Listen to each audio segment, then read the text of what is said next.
Happy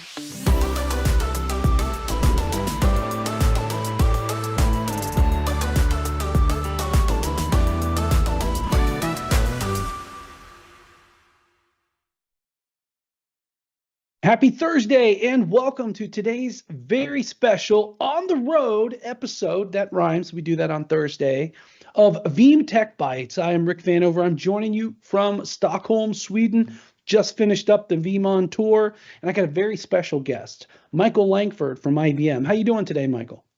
Doing great, Rick. Thanks. Hey, now, Michael, you're in Portland. I'm in Stockholm. Felicia, our producer, is in Dallas.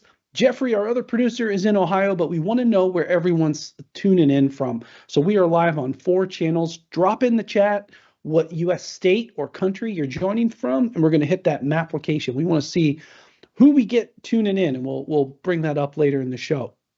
But first of all, Michael, now from IBM, big company, a lot of different divisions and stuff, but you are working on something very, very interesting. Give us a brief introduction of your team and your area of expertise before we dive into today's content.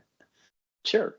So my name is Michael Langford. I am a security architect from X-Force Red's strategy and consulting practice. So we do a lot of offensive security testing, AI specifically, which is why we're here, but just a lot of security testing in general from hardware and software people, pretty much anything you can think from a security testing perspective, we can do it. That's fantastic. And friends, we will all learn something today. I guarantee it. Looked at this content and I told Michael, be prepared for some questions. So if you have some questions, I know Felicia's working on the social streams. I've got LinkedIn up here. Let us know. We'll relay them to Michael. But first, something very random. I know we've been doing it 3 weeks in a row. Let's load the feed, Jeffrey. I want to take a look at our football picks. All right, very important stuff. All right, here are my picks for the week. I'll tell you, I'm getting better, by the way. 11-9 last week, but I'm 18-21 on the season. All right, I got 60 minutes. I got Dallas getting back on the train this week. I got Winnipeg and Hamilton, Ticats, yeah. Ottawa and Montreal. And then on the Sunday games, I got New Orleans, Los Angeles. I got Cincinnati back on the win train, Tampa Bay, Indy, Minnesota, Houston, and the Jets again. Over on the Sunday games, I got Washington, San Francisco, Las Vegas, Buffalo, Tennessee, and Detroit on these games. And I got to tell you, there are some games on this list I almost said I don't even want to vote for because they're going to be so close. 18-21 and a tie on the season. Let's see if I can get back on the win train. Jeffrey, our producer, he is into this as well. He is really into this. His picks are Dallas, New Orleans, the Rams, Carolina, Philadelphia, Pittsburgh, Minnesota, Houston, the Jets, Washington, San Francisco, Vegas, Kansas City, Baltimore, Tennessee, and Seattle. Now, do you have an NFL team? Let me know. Who do you have on these games? we got a couple of people turning in. Sergio, you should have been on last week. We had Julia talking about World Cup. She is in the Brazil and Portugal and France teams. As it looks like everybody's World Cup fans on this attendance. I'll give you a like for that. And welcome Becky from New York. I'm glad you could join us. Now, Michael, you're like, okay, I want to just get on the bike. I don't want to watch the football game. But do you have any team? I know Portland doesn't have a team, but you're close to Seattle, close to San Francisco. Give me something. Yeah, Seattle, definitely a Seahawks fan. It's interesting because you drive around Portland and the Pacific Northwest, and there's even vans and cars, and the fans here are diehard. So 100% on board with that. Nice. And you know what? Seahawks have an incredible team. The 12th man. 12th man. That's right. I've seen tattoos. I've seen tattoos of that. It's real. So, it is real indeed. All right. Now let's start with something kind of funny. Some things are best described as a meme. And let's go back to the content, and Michael, and tell us the state of AI. So this is interesting. As I'm surfing the internet and, just looking for different things that sort of capture the essence of where we're at right now, I saw this and was like, this is brilliant. What are the fastest things on Earth? You got the cheetah. It's kind of fast. Airplane, definitely fast. Speed of light. But then the most important thing is people becoming experts in AI. by and large, we had Black Hat in August, and I was standing at the booth and just talking to people. I actually met a person that was a PhD in AI, and they were like, I'm still trying to figure it out. So I felt a lot better just understanding that everybody is trying to become an expert. Nobody really knows exactly what that means. And so I just thought that this captured the essence, and I wanted to keep it light. So this really resonated. Yeah, and that's a really good setup because, like I said, everybody will learn something today when it comes to AI. I am a absolute sponge. I warned Michael I'm going to ask him questions. But Michael, when you did your introduction, X-Force Red strategy, this is very interesting stuff. But give us an overview of what this testing and these services are for AI. Great question. So, this slide sort of captures the essence of what we do. And as I mentioned earlier, pretty much anything that a client can think of or a user can think of that they need tested, whether it's connected car, wearables, IoT devices, applications, hardware, all of those things. And it also plays into the AI intelligence or the artificial intelligence ecosystem, right? So you can see at the top left there, we've got the stack. So we've got foundational models, the LLMs or large language models, the production environments, the applications, the ML SecOps, the pipeline. So pretty much that entire ecosystem. But then as well as the application. So whether it's an AI application or just a regular e-commerce application or something that is bringing, commerce to the clients, where are your crown jewels? Are they in your applications? Do you have hardware? Are you a hardware manufacturer? Is that important to you? Are you a cloud provider? Are you hosting things in the cloud? So a lot of these things tie into the entire AI ecosystem, and we just want to come with an entire security program, and we suggest having an entire security program to make sure that you're testing each and every one of these, because honestly, Rick, at the end of the day, it's a snapshot in time, right? So as you're building your AI models, you need to be testing throughout that, what we used to call the SDLC or secure development lifecycle. And that holds true here as well. So we want to make sure that you're testing at each and every one of these phases to make sure that you don't roll something out with the false sense of security that, hey, you know what, everything is secure. So that's sort of where this holistic view comes from. That's a fantastic overview, Michael. And when I look at these different disciplines, is it fair to say that this is a start, but not necessarily the exhaustive list? Because if you think about an SDLC when it comes to a broader initiative of compliance and security, it gets really specific really quickly. And then I also am very acutely aware that the threat actors or the risk footprint, let's just put it that way, has an infinite amount of times to get it right. Whereas, the organization owning a technology stack has to be right and correct and compliant and secure 100% of the time. I mean, does this list vary a little bit, or is this kind of like the framework that you live by? It does vary, and that's a great question. So, this is not an exhaustive list. And again, I say snapshot in time because, once you do testing, whether it's scanning, whether it's penetration testing, whether it's, bringing in a red team and doing a holistic approach, which we highly recommend, we usually call it sort of the security maturity model, if you will. So you start with scanning, it's easy, it's cheap, you can do it, but there is a lot of false positives. So then you bring in pen testers, which brings the human element in where we start to really dig into things. But as soon as you make any changes to anything, those test results are moot, right? Because now you may have introduced new attack paths, you may have introduced new, things that could potentially go wrong. So you have to make sure that you are constantly testing, and that's why we always suggest having a testing program, because it never ends. And to your point, we're always playing catch up because the smart people, like you said, they only need to get it right once. Well, we need to protect 100% of the time, which, as we all know, is pretty much impossible.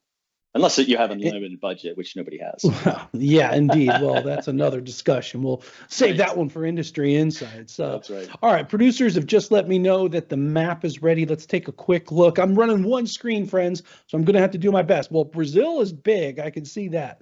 We also have Sweden. That's where I'm at. Thank you. We've got New York. Hey, Becky. We've got Florida. And over in Europe, we have, let's see, we have Sweden. That's me. We've got UK. Oh goodness, is that Romania? I think it's Romania. Oh, I don't know. See if I'm right. And then down in South America, we have Brazil. Couple of people tuning in from Brazil. Welcome, welcome, welcome. All right, let us know in the chat. We'll come back to the map. Oh, we got South Africa. The Cape is in the call. So thanks for joining as well. But let us know in the chat where you're joining from, and we will pull that back up.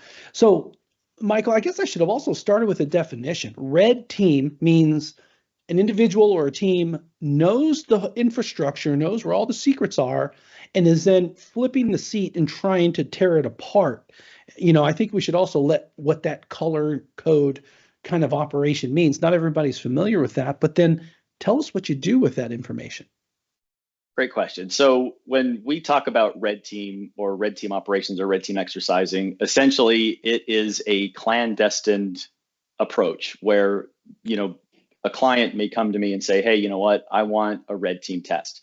So what I would do is try to understand what their objectives are, because what we try to do is we try to prove out specific objectives, like, maybe data exfiltration, or, will we be able to social engineer somebody and get the keys to the kingdom and be able to, from an external perspective, get in, or from an internal perspective, maybe from like an assumed breach scenario where we understand that it's a matter of time before somebody gives up the keys to the kingdom and a bad actor actually gets in.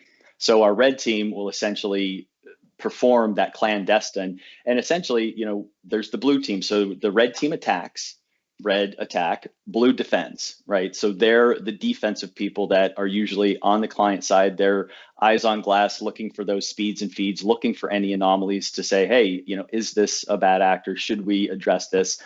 And so essentially, we want to test to make sure that that blue team is doing what they're supposed to be doing. Then we have a concept of a purple team, which muddies the water a little bit, but purple team is more collaboration between red and blue, hence purple. So red team attacks, blue team defends, and if we want to do a purple team, then essentially that would be a collaboration. So the red team would do some things and be like, hey, we did some things. Did you see any, blips on the wire? Did you see us coming in? Maybe a man in the middle attack or something. And the blue team's like, no, I didn't see it. So then we would collaborate with them to say, well, maybe you could do some control tuning on your devices or other things to make sure that they detect those anomalies. Hopefully Well, that's fantastic. No, it does. And then always never forget the green team, which is going to be the backup and protection infrastructure on the Veeam side. Right, where you guys fit in, that's right. Exactly. There's always a green team. But right. They should also be talking to the blue team and then be on the watch for the red team. But tell me about some of these testing models. And I recognize a number of these different NIST, BIT, MITRE call outs, but data poisoning, that's a big one, especially in AI. Tell me about some of these different models that go through. Yeah, if you go to the next slide. There you go. So yeah, so the models. So essentially, what we do is, we're still, like I said before, we're still trying to understand, how AI affects everything else that we're doing within the ecosystem. And to that point, we've got OWASP, we've got NIST, we've got MITRE. So these essentially are the think tanks that are looking for, all of these different vulnerabilities. And, when we find, let's say we were doing a red team and we find a 0-day vulnerability for, AI, like prompt injection, the training, the data poisoning, or sensitive information disclosure, then they go ahead and publish that and say, hey, these are known vulnerabilities. So we understand that these are out there. So these are things that you need to look for.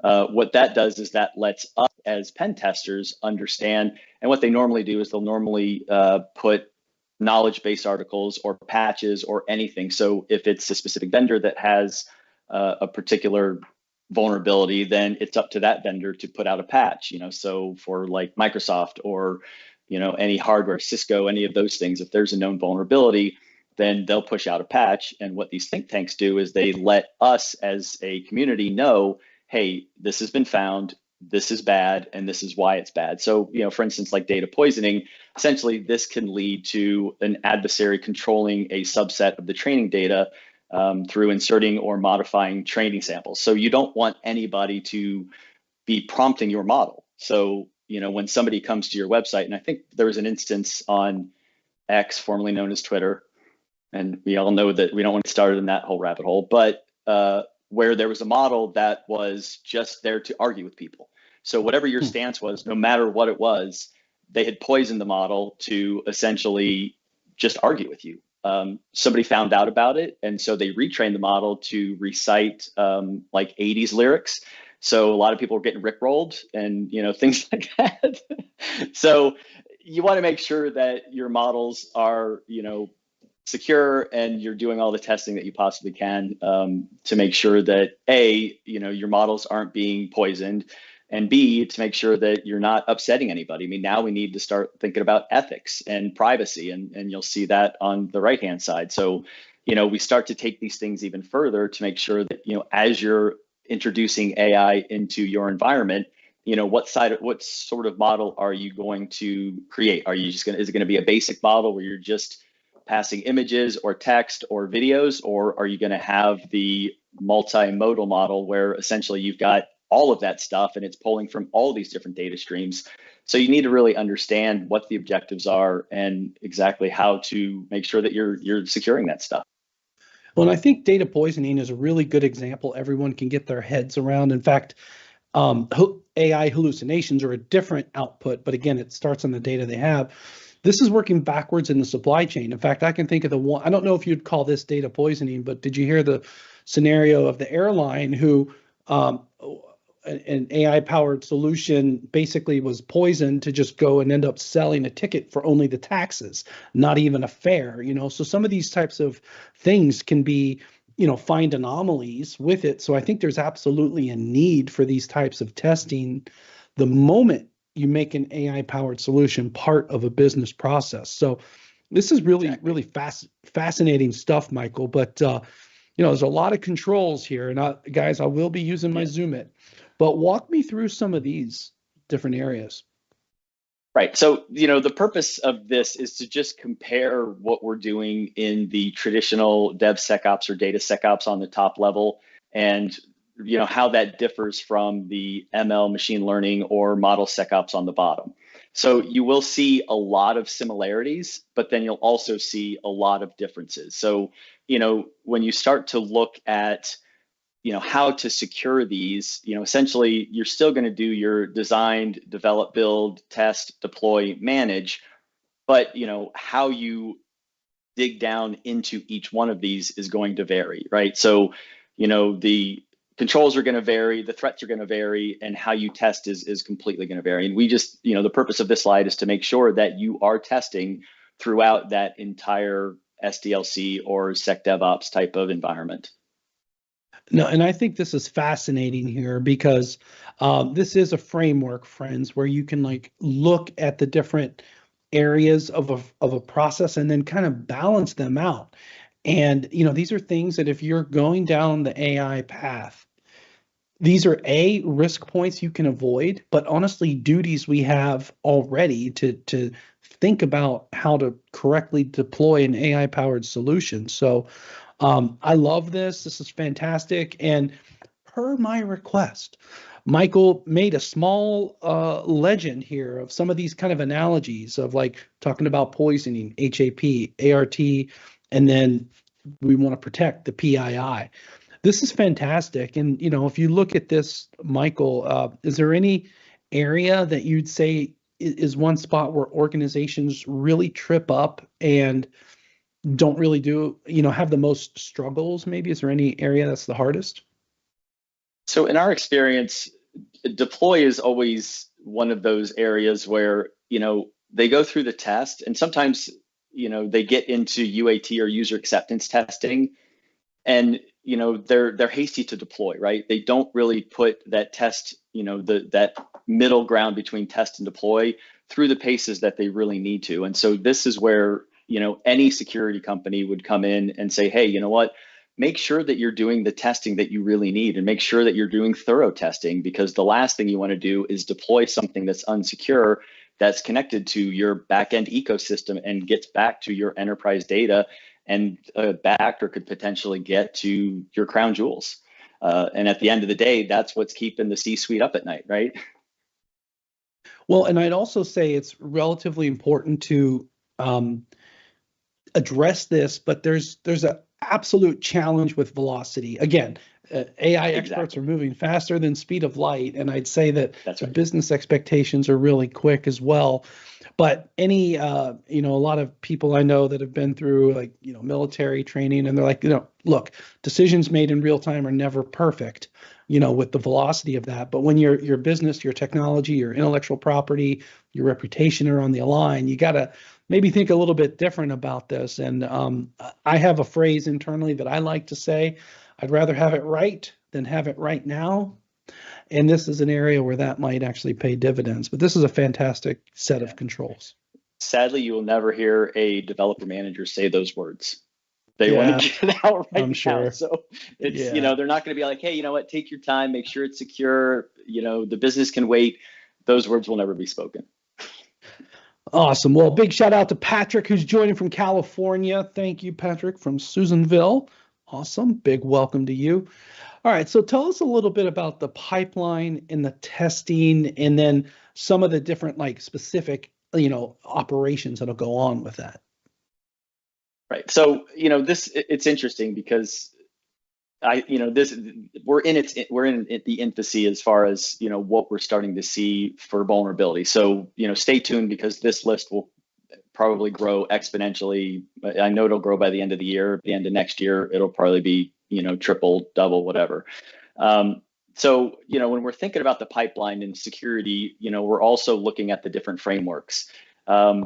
The interesting thing is that, there's not a lot of details in those frameworks. So we're really starting to understand exactly, and we've got different models up there, like Hugging Face and a lot of the open source models. They host a lot of these models, but are they being tested? And that's the thing that we have to really understand, because anybody can pull down a model from Hugging Face. I know that pretty much anybody that's in AI, IBM has open source models that are on Hugging Face.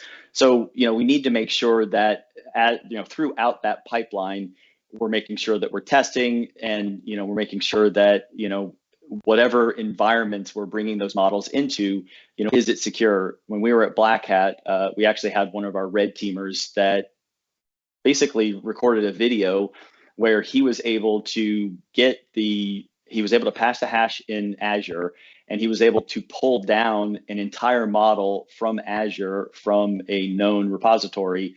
And essentially, if somebody is able to pull down your entire model, well, pretty much that's all the beans, because whatever you have put in that model, whatever you have taught that model, which could be intellectual property, it could be, very proprietary information. So we need to make sure that throughout that entire pipeline, that everything is secure, whether it's hosted in cloud, whether it's hosted, on-prem.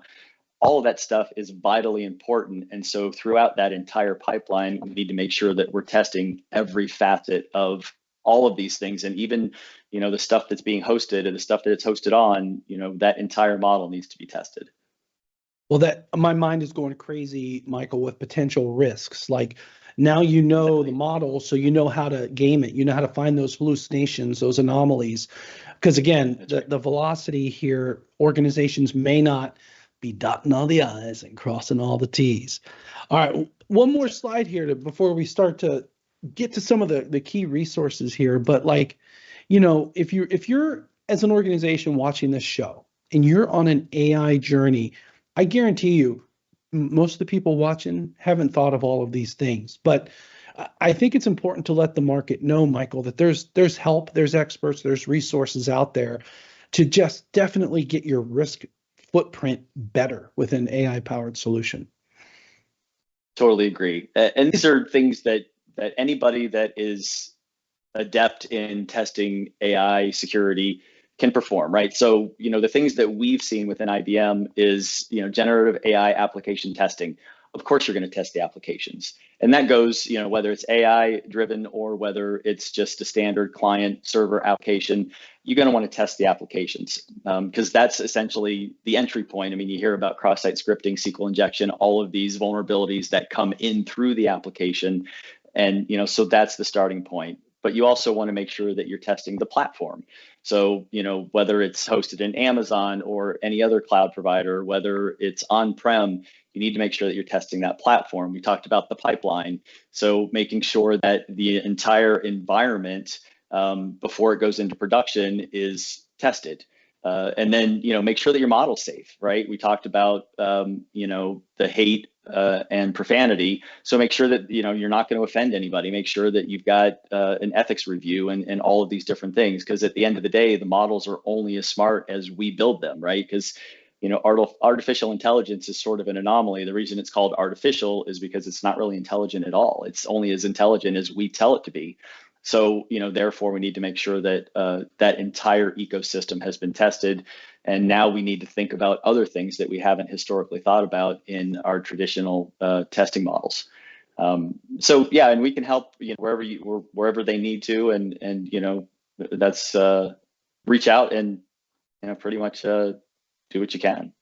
Yeah, and again, these are just these different work streams, and I think this is a really good starting point for organizations to think about the security, the integrity, and then stay tuned for more from Veeam on the availability of an AI-powered solution. But I think this is a great framework, and again, each one of these have their own disciplines, and I really want to say that Michael and his colleagues, they're really doing a lot of really deep stuff here. So we're going to hold this slide up here for a while. I'll see if I can be good with my Zoomery. A couple of different things. You mentioned a webcast of interest. You got a really simple URL to learn more about this service. And then up top here, we got a solution brief. But maybe tell me about this webinar that you and your colleagues have done. I think that's a really good place to start as well. Yeah, so our leader, Chris Thompson, aka Rep Bandit, because everybody has a handle, he did a great job on this webinar, and essentially it's looking at the testing ecosystem from a red teaming perspective. We talked about the red teaming, which red teamers are a very interesting breed because they just look at the world from a completely different perspective. So traditional testing is, can you get to the application? Can you get to the database? And it's a little bit myopic in the views. And red teamers, they look at everything. They're like, oh, can I do this? Oh, can I pivot over here? And they just look at everything is an attack path. So it's a great webinar that really showcases what red teaming can do for AI. One quick question just came in from Sergio. He wants to say, are models tested for the robustness? That's a good one. Can the models be tested? Yes, and there are certain things. I know that we actually have a robustness toolkit that it's called the Watson Code Editor. And so, there are specific models out there or specific testing environments out there that can specifically help you with, model robustness, and even to give you suggestions on, if you're like, hey, I want to write some code that has this in it, and you don't know what to do, then again, AI is all about suggestions. And so, there are editors out there that can, and testing tools out there that can test robustness as well as resilience. Outstanding. So, Michael, thank you so much for joining me here on Veeam Tech Bites. Thank you so much for having me. Outstanding. So we got two things I want to highlight. Big thing coming up next week on Tuesday. In fact, no show on Tuesday. Veeam on Data Resilience Summit. I even have the web page behind me on the screen. This is something that you can attend for free on the 1st of October. It's going to be a live broadcast for EMEA and Americas. It'll be on the replay situation for APJ. We've got a 1 hour long deep dive of 12.2 and some other updates across the portfolio. Definitely want to check that out. Free to attend, and we're going to showcase the newest announcements that just came out today around the Palo Alto Networks integration. So we made a blog post today, some news. You can get the first preview of that at Veeam on Data Resilience Summit. And I guess Thursday would be the third. The Veeam 100 show is up with Brad Jervis, Corinne Bassett, and Sophia Mohammed talking about moving Microsoft 365 data around, immutable copies, and more. Don't want to miss that. All right, on behalf of my producer team, Jeffrey in Ohio and Felicia in Texas, friends, I could not do it without them. Big thanks to them. I want to thank everyone for watching, and that concludes our stream. Have a great rest of your day.